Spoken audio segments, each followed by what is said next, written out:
Hi everyone, welcome back to my channel. It's me Enid, and I hope you're all doing very well. So I was in thought and I was like thinking about reading and how I've been reading for so long. And then I thought about which books like really got me into reading in the first place, like that teenage phase, that early teens phase where before teen phase to be honest, when I actually started reading and finding out about books.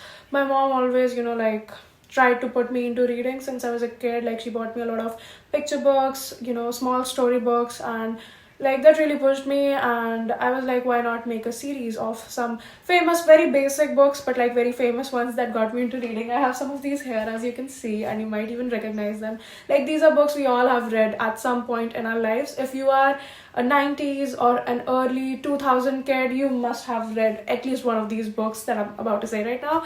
So let's get started because I'm very excited. So herein I'll be giving you like the 5 to 6 most famous early teen book series of all time. The most basic ones, we've all heard of these. So yeah, I don't know why would anyone even watch this in the first place, because if you're in that age, you obviously won't come to a YouTube videos to suggest you some books to read, right? We just start out anywhere. But anyways, I just wanted to make this, so why not? So the first series we're going to be talking about, if you can't tell already, is The Diary of a Wimpy Kid by Jeff Kinney.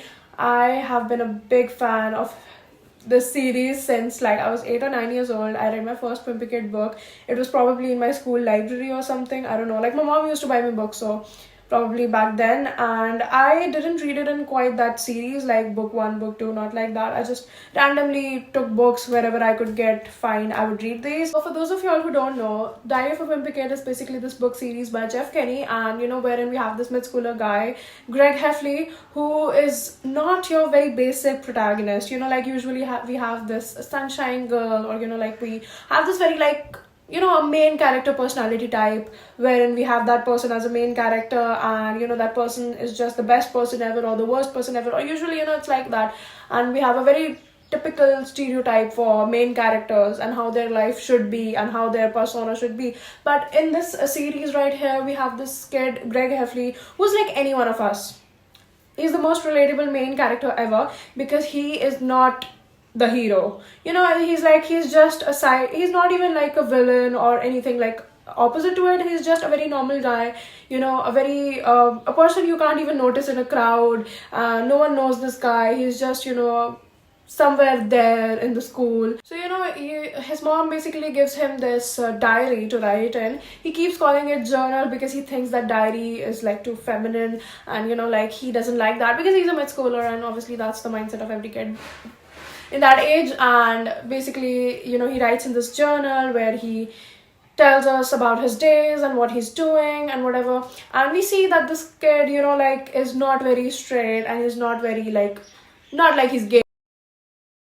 So this kid is not very straight minded. He has that a little bit of dark side to him. He has that sarcastic personality. He's been in places where he does selfish things. So till date, like 17 books have been released, like till 2022. Each year a new book still comes out, and I have like this collection of 12 books. I have been rereading these because when I read them first, like I didn't read them in a particular order. I would just pick up one and read and enjoy, and I would never actually buy and read and properly like read it in a series. So I wanted to really reread these because these used to be my favorite, and like I really used to enjoy them. So I've been rereading these. I'm on book 4 right now. So the next book series we're going to talk about is the famous 5 series by Enid Blyton. Enid Blyton is like one of my first authors in general, I guess, because when I was young, and my school library, when I was like in 2nd or 3rd standard, my school library used to have all these books by Enid Blyton, and literally more than half of our books were by her. So that was the first name I ever came across, and I started reading a lot of her books, a lot of different series, and a lot of books in general. And I even have a few books with me right now. So basically she's like this classic literature for young kids because she used to write books like in the 20th century, and her books are pretty nice. Although like even they don't have that modern vibe to them. It's like any kid who wants to read can totally be engrossed in her works because it's literally very interesting, and she's written like so many books in her whole career, like I don't even know how many. So in this series we basically have, you know, these five main characters. You might think like there are five kids, but actually there are like four kids only, like two girls and two guys. And we have this, the fifth member of their gang is their pet dog actually. And you know, this is like an adventure series, fiction, adventure. And usually what happens is whenever these kids, they have their school holidays, you know, like they get together and they go on adventures, they solve crimes, sometimes they just go about different places and like do stuff, and they have a good time. You know, they're all in their like teenage or early teens, you know, like they lie between that age from like 6 to 7 to like 12 to 13. I don't remember any of the books, to be very honest. Like I don't remember the stories at all because I was like very young when I used to read these, but I know for a fact that I really enjoyed this series, and I have read like 3 to 4 books by this whole series, in this whole series. You know, these friends, they just go about, they have their good times, they spend their holidays with each other, solving crimes, going camping and doing stuff. I think there are like 21 books released in this series of the Famous Five, and I think there are a lot of like movie adaptations as well, maybe, I don't know, I'm not sure. And I have read like a few books, and I really enjoyed these. And you know, like when I was young and I used to read these books, they made me feel like a little adultish reading these, not because like it was adult, but because, you know, it was a little different from the other kid books around. Like the covers weren't too childish, and the writing even wasn't that childish. It sort of felt, although it was like very easy to read, it felt somewhat mature. Like while reading it, I felt like I was like a big girl maybe, and that's why, you know, I felt nice while reading it, and I even enjoyed it. So I guess that's it about the Famous Five series. So the next series we're going to talk about is also a series by Enid Blyton. It is the Secret Seven series. It is the second most famous series of Enid Blyton, I guess, after Famous Five. And you know, like these follow pretty much the same storyline. Like we have different characters and all, obviously a different vibe to it. But it's like, you know, the overall theme and like the overall storylines are basically pretty similar, because, you know, over there we had 4 kids, over here we have like these 7 kids who have a gang, and they are these child detectives who go about solving crimes and doing stuff. And I guess there are like 17 books in the whole series. Their actual ages have never been mentioned in the books. Like, you know, we don't know their ages, so it's like anyone from between like 7 to 8 up till 14 to 15 can read these, because, you know, like you can imagine those characters being your age and you can just have fun with it. So that's about it. So now you'll be wondering what's the main difference between the Secret Seven and the Famous Five series. So the main differences are that obviously Famous Five has 5 members, Secret Seven has 7 members, and the very major difference between them is that Famous Five usually goes on their trips and journeys when they have their holidays, whereas, you know, these kids of the Secret Seven, they go to day school, so it's like they carry out most of their adventures during their school days, you know, like not in the holidays. So that's the main difference between them. And although if I had to choose between Famous Five and Secret Seven, I think I'd choose Famous Five, and I'm pretty sure most of the kids also will, because it was just more interesting, I guess. I never read much of the Secret Seven series, but it is just as popular as the Famous Five. And there are a lot of other series by Enid Blyton too that you should check out, so you can just like check out any of her books, to be honest. It's like very nice for early teens and like before teenage. So the next series we have is the Goosebumps series by R.L. Stine, and I've seen like as day by day like the fandom of Goosebumps is still growing, I guess, because the last time I checked, when I started reading it, I was like kind of coming out of the age of actually reading Goosebumps, but I saw that a lot of kids were into it, and I started reading Goosebumps, I guess, in middle school. I read like a lot of books in the libraries and all, and I am still reading a few of the books. You know, like my friend has a whole collection and she's been lending me some of the books, and I've been reading it and I like it, and it's fun, you know. It's like a one-time read. I just sit and like now I can finish it in literally an hour, and it's fun to read and like good for a break, you know. And mostly, you know, the storyline about these books is like, usually we follow, there is no particular set of characters that we have. Each book has different story, has a different, you know, group of characters, so it's not like a fixed character set going on over here. Or so, you know, like there's no actual set of characters that we're following here.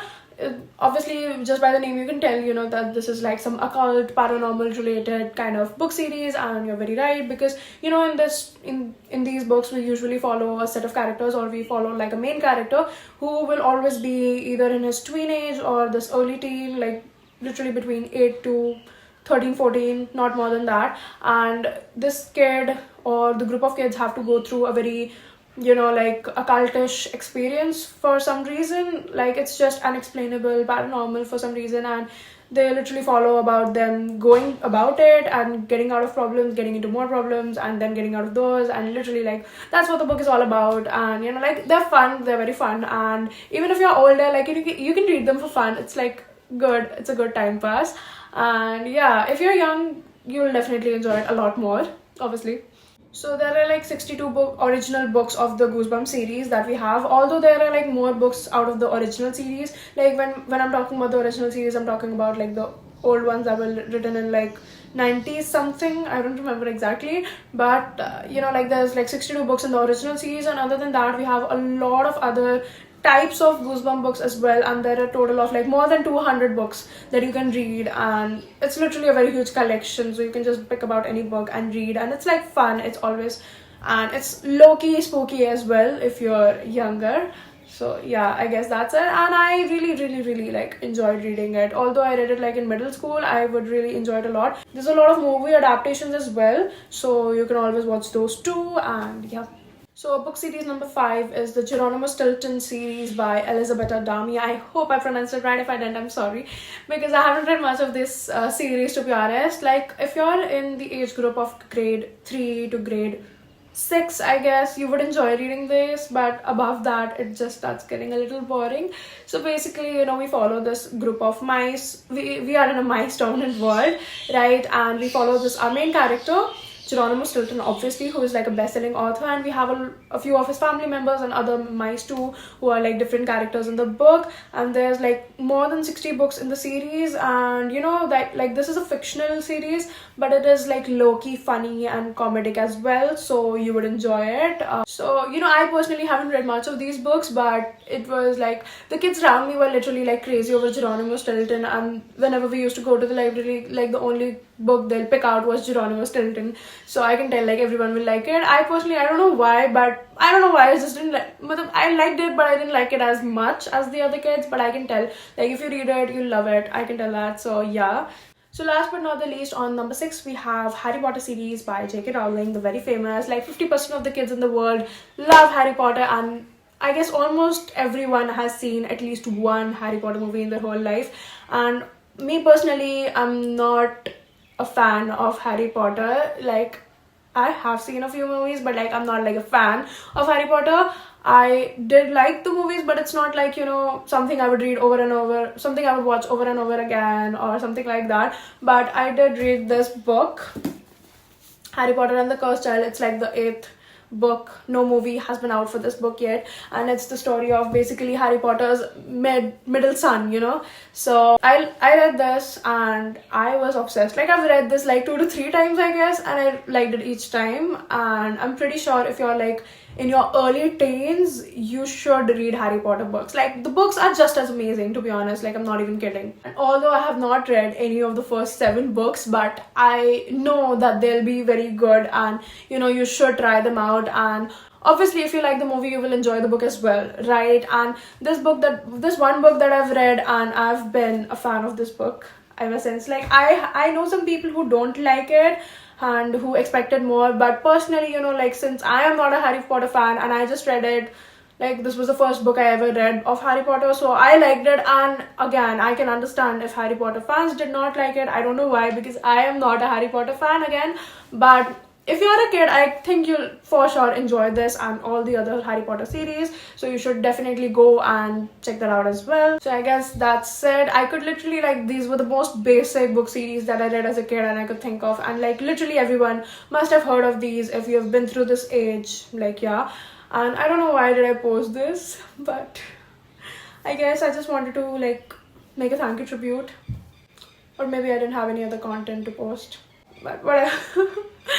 But yeah, so thank you for watching. If you like this video, make sure to give this a thumbs up, share it with your school friends, and subscribe to the channel. Until next time, bye bye.